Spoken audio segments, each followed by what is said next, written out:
దేవునికి మహిమ కలుగును గాక. మరి లేఖనాలు చూసుకుందామండి. లేఖనాల ద్వారా దేవుడు ఏం మాట్లాడుతున్నాడంటే, యాకోబు బావి దగ్గరికి దేవుడు వెళ్ళి ఉన్నాడండి. యాకోబు బావి దగ్గర దేనికెళ్ళాడండి?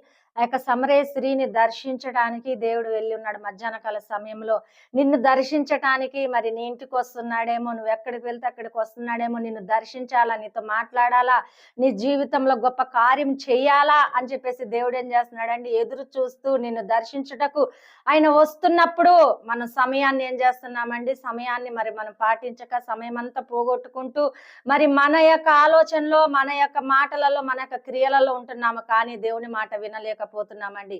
దేవుడు ఏమంటున్నాడు?